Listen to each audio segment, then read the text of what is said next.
Hi, this is Kathy from Lady Stamp-A-Lot.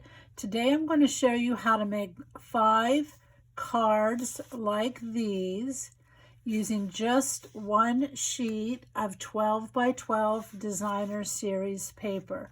And you'll have enough to make 5 cards, and you can decorate 5 envelope flaps with just that one sheet of designer series paper and some cardstock and a few miscellaneous things. Now, because I am premiering this video on World Card Making Day 2021, I hope that you will make these cards and send them, or they also would make a great little gift, or donate them to our World Card Making Day charity, which is going to be to mail them to the troops for a birthday or for Christmas. So let me get started and show you how easy this is to do, and I hope you'll give it a try. So the best thing to do is to start with paper that doesn't really have a one-way pattern, and that the back coordinates with the front really nicely. Most of the Stampin' Up! Paper does do that, but it's also good to have a one-way design. So we're going to start by cutting the paper. And if it doesn't really matter, we're just going to stick it in our paper trimmer. And let me show you how this is going to work. I'm going to slide this up a little bit. Now the first piece I'm going to do is cut at 2 1/4. So I'm going to use my cutting blade to cut down at 2 1/4. So I'll have a long strip like this, and then I'm going to do it again, 2 1/4. These are actually going to be the envelope flaps. So you could obviously make more cards if you didn't decorate the flaps, but I think it's nice to decorate it, and then you can also, this is a great way to use up some of your designer series paper that you've been hoarding. So we're going to make 3 of those that are 2 1/4 by the 12, and then we're going to turn it, and I'm going to cut it in half at 6 inches. So we're going to end up with the pieces for our envelopes. Again, we're going to cut this in half at 6 inches. And then one more time. Now this last one, because we're making 5 cards, we're going to keep one at 6 inches. And then the next one, I'm going to cut it at 5 1/4. This is going to leave a little bit of border all around when I make my card. You could also leave it at 5 1/2, which is the length of the card. So we're going to have this little piece of strip, which we might need later. So this piece is going to be for our first card. I'm going to keep it right here.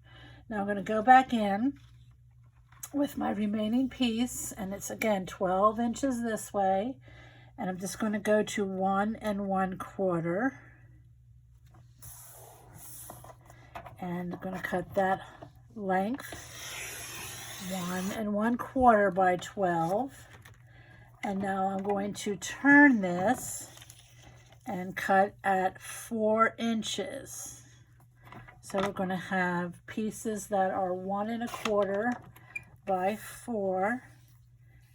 And because this is 12 by 12 paper, we're going to have 3 of them. So that's going to be for another card. All right, so I'm going to keep that over here. That's for my second card.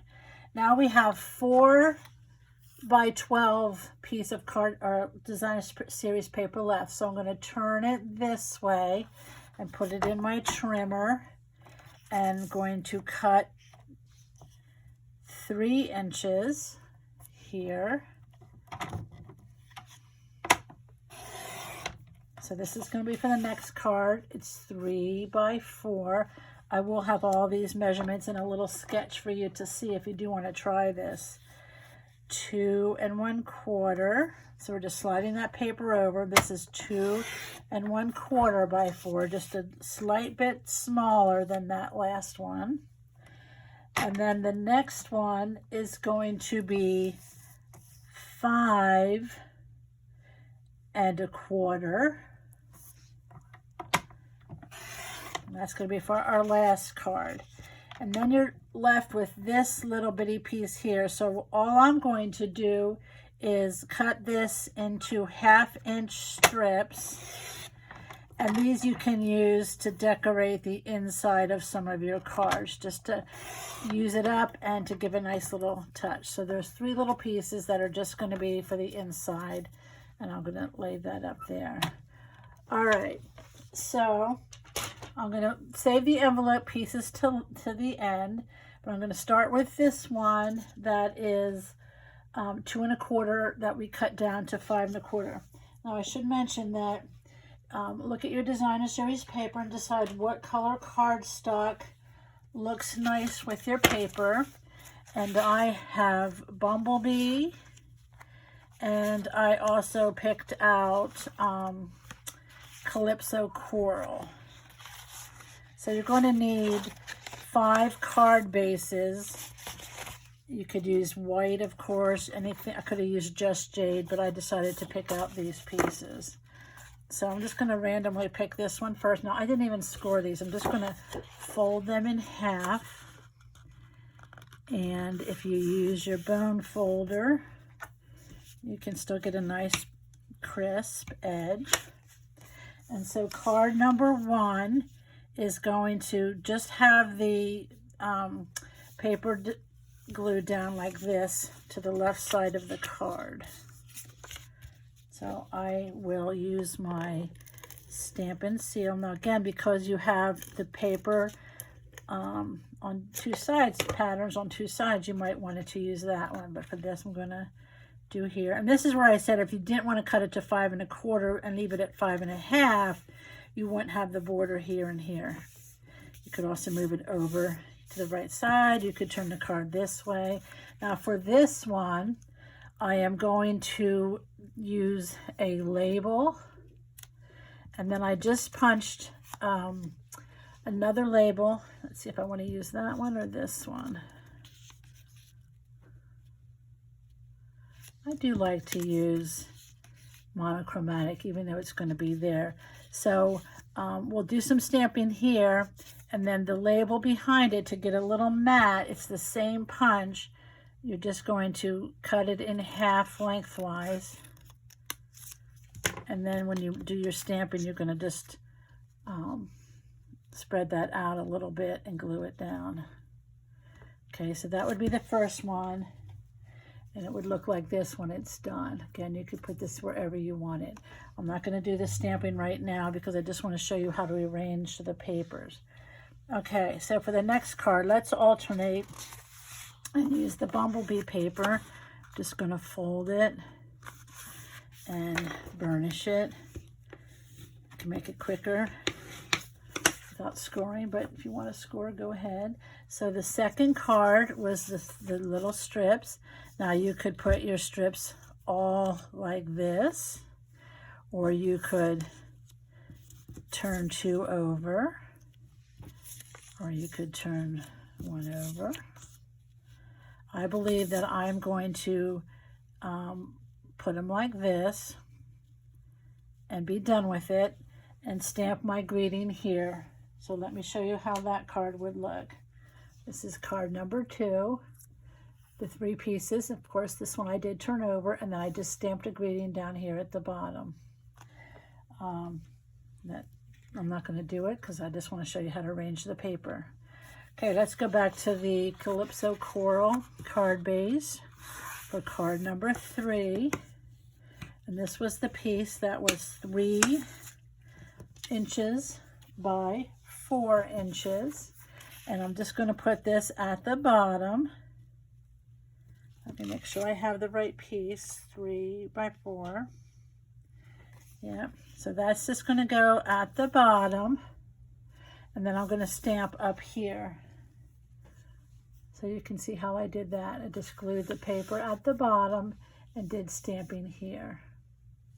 All right. Again, I'm not going to stamp. I just want to basically show you the paper. All right. The next one. Let me take the next Bumblebee. Fold it in half. Now, of course, you could fold your paper the lengthways, 4 1/4 by 11, and have it fold the other way. You could turn it this way or this way. For this one, we're using the 2 1/4 by 4, and I'm going to put it here.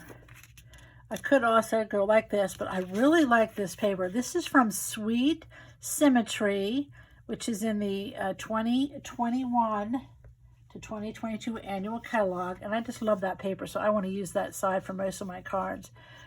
Here's one I used, and you can see I did a label and a punch behind it, or actually these are both dies, so I will do the same thing when I go to stamp a greeting there.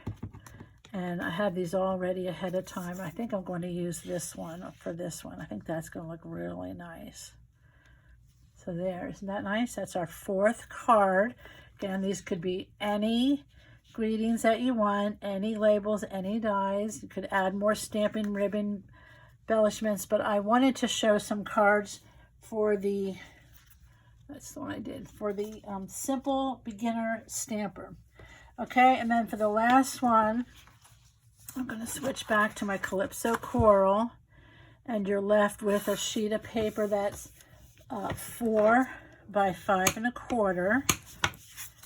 So when you cut that up, you're left with 4 by 5 1/4. That almost covers the whole sheet. I just love this paper. It's so pretty in real life.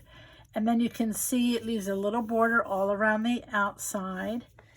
And let's see, where's my last card? Oh, here it is. So here, nope.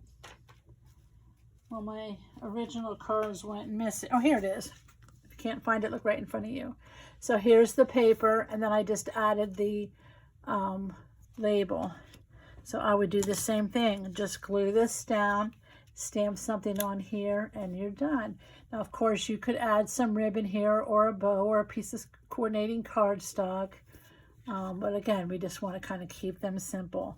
So those are the 5 cards. Now, just really quickly, if you're not sure, we cut off those pieces for the envelopes.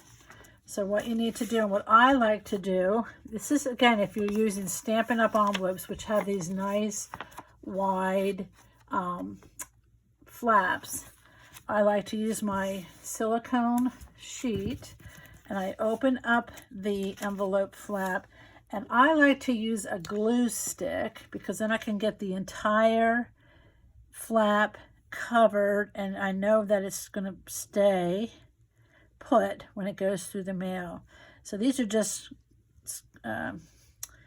glue sticks like the kids use in school.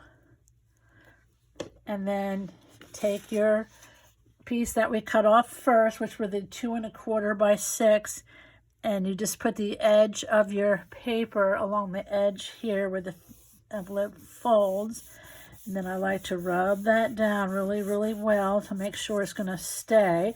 Again, you could use your liquid glue, you could use your tape runner. I just prefer the glue stick. Like I said, I know it's going to get all attached. And then it's, what's overflow is onto this silicone sheet, and it's not getting my paper all sticky with glue. And then just turn the envelope over, and where the card or where the designer series paper is over the envelope, you're just going to take your paper snips and cut right along the edge and trim that off. And I just think this adds so much to the card to have a matching envelope. And like we like to say when Stampin' Up, no naked envelopes. So there you have it. So when you have your card to go in the envelopes, wouldn't that look really nice? Again, any kind of greeting would work. And if you want to give this a try, again, makes a great gift, but you might also want to consider making them birthday cards to send to our project for World Card Making Day, to send to the troops, or even use some Christmas paper and make them Christmas cards. So I hope you'll give this one sheet wonder a try, and thanks for stopping by.